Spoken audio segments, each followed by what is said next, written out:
Hello everyone and welcome once again to KDH News, and of course I'm Ricky Green, and I'm being joined by someone very, very special, and we're glad that he has taken the time to join us. But his name is Mr. Jeffrey Peck, and he is the great-grandson of W.E.B. Du Bois. Welcome to the show, Jeffrey. Thank you, Mr. Green. I appreciate it. You're very welcome. I'm very delighted as well as privileged and honored to be sitting here next to you. But first of all, before we get started, let's tell me a little bit about yourself. Where were you born? Where were you raised? I was born in Denver, Colorado in 1966. I stayed there about 4 years. Then my dad brought me to Houston, Texas. Okay. And I pretty much grew up in Houston. Okay. Now, you're in Killeen, Texas right now, and you were here not long ago, but you're back today. Yes. And it is Black History Month. And Black History Month holds a very special thing to you as far as the advancement of colored people. So tell us what you're doing back in Killeen today, and then we'll go into why you were here before. I'm here to do a Black History program for the NAACP. Mm-hmm. And the last time I was here, I was in a play called Justice on Trial. Okay. And it is about reparations being paid to African Americans for all the atrocities done to them in the past. And Dr. Chad Cooper is the he is the producer and the writer of this play. And basically they go back in history and they get three witnesses: Harriet Tubman, Emmett Till, and W.E.B. Du Bois. Oh my. And they bring them forward and they question them in front of the jury about what has happened to them in their lives and what racial inequalities they faced. Right. Now, one of those names you mentioned, actually the last one, W.E.B. Du Bois, is actually your great-grandfather. Is that fair to say? It is. He is my mother's grandfather. She was raised by him, and then my grandmother's father. Wow. So for those who don't know who W.E.B. Du Bois was, because he is a legend now, but talk about his contributions to society as well as America. Well, in a brief summary, because he's done so much. Sure. He was the first African American to graduate from Harvard with a PhD. My.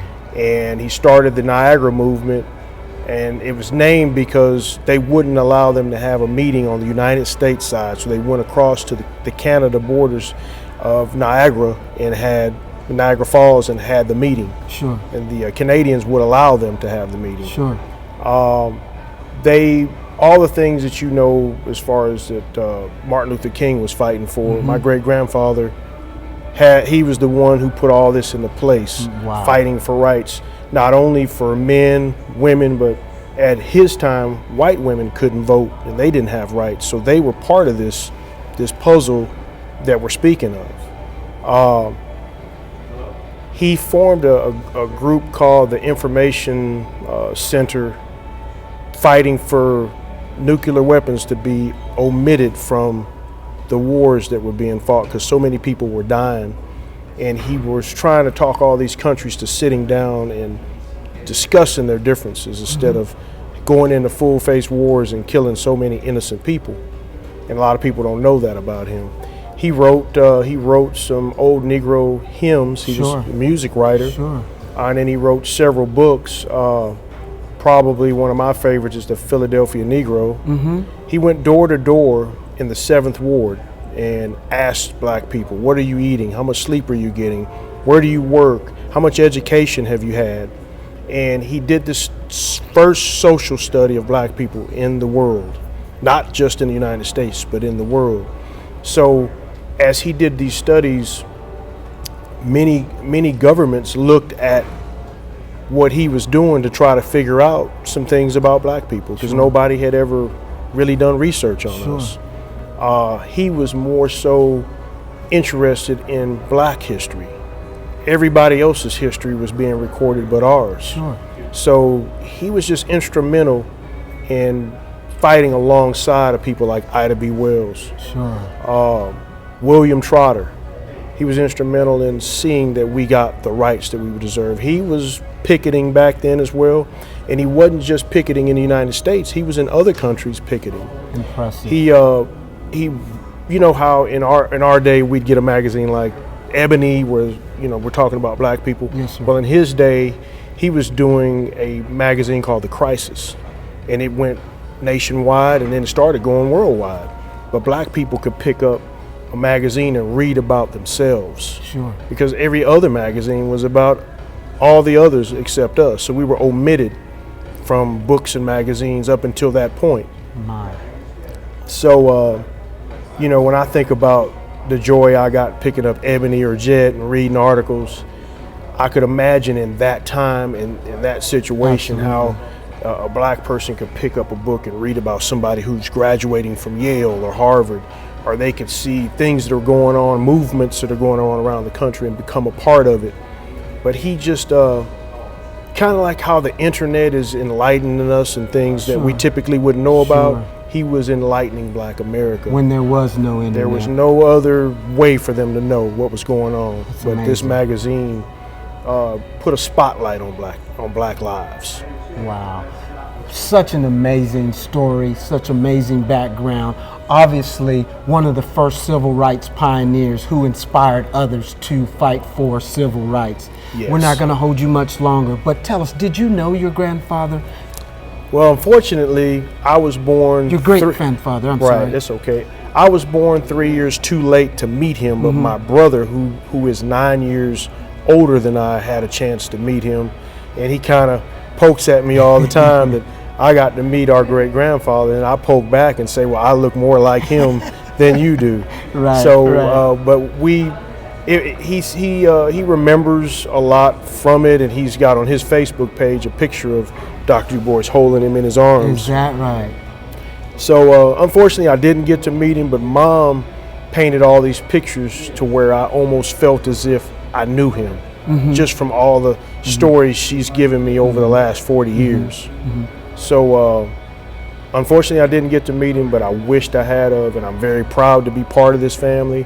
And now that I'm carrying the torch to try to promote his legacy, it is a weight, but it is an honor at the same time. Sure. And my friends say they believe that he's looking down from heaven and that he's happy. My mom's happy in what she's seeing, and I hope that I'm pleasing them with all that I'm doing at the moment. I believe you are. I wholeheartedly believe you are. And before we have to go, now you are actually carrying that torch in a certain way by being in Killeen and speaking tonight. Tell us a little bit about that and what people can expect tonight from you. What they can expect is a little history about Du Bois's education, and then some of the somewhat secrets or backstories about him, his personal life.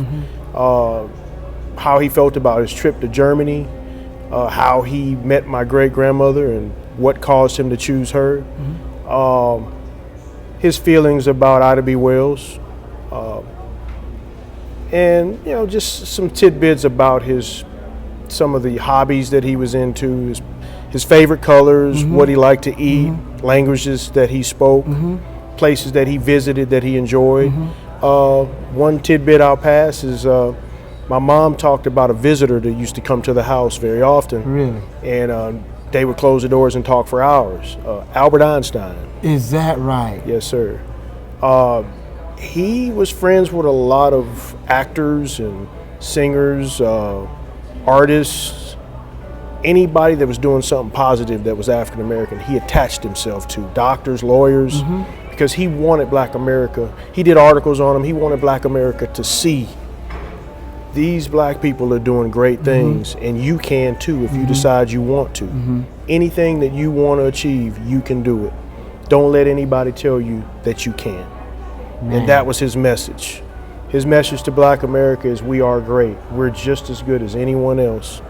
And I embrace that message, and I think the children need to know that, because a lot of children don't feel that they have the capabilities. I understand. Some may work harder than others to get the same results, but at the end of the day, you're getting the results. Absolutely. And they just need to be given a little bit of motivation. And Du Bois was a great motivator. Sure. But first, he did it himself. Sure. going to Harvard, going off to Sure. what some considered the best university in the world at the time, the University of Berlin, Sure. and being successful there. They later gave him his doctorates from there. He didn't go long enough to earn one. You had to go, I think, 4 semesters, and he only went 2. Did he get And they an tried to honorary? they tried to make an exception back then, but because there were so many others that had done the 4 semesters, they gave it to them. But later, like you said, they gave him an honorary doctor's degree. So he had a lot of accomplishments and a lot of things to be proud of. The one other thing I'll say about my great-grandfather that I admire probably the most is once he learned more about a subject, he was willing to say, well, I was wrong when I said this, and now I feel this way. He was always able to change a stance based on the amount of information that he had. Sure. And I admire that, because a lot of men, once they take a stance, they're afraid that if they change that stance, people will say they're wishy-washy or, you know, they're not stable, or I thought this is the way you feel, but you feel this way now. But he believed that once he knew more, if it did sway his opinion, he would say, okay, maybe I was misdirected or misaligned in that area, and this is how I really feel now. Sure. So I admire that about him. Sure. Well, I'm sure that a lot of people, I admire what you're doing. I'm sure a lot of other people are as well. Speaking of great things, just like your grandfather, you're doing that. Continue to do that. You are emulating his legacy. So I encourage you to continue to do that. Yes, sir. Because you definitely have an impact and a positive impact and impression, not only on African Americans, but people around the world of all races and genders. So thank you so much for taking the time to join me here on KDH News, and make sure this is not your last time. I'll do that.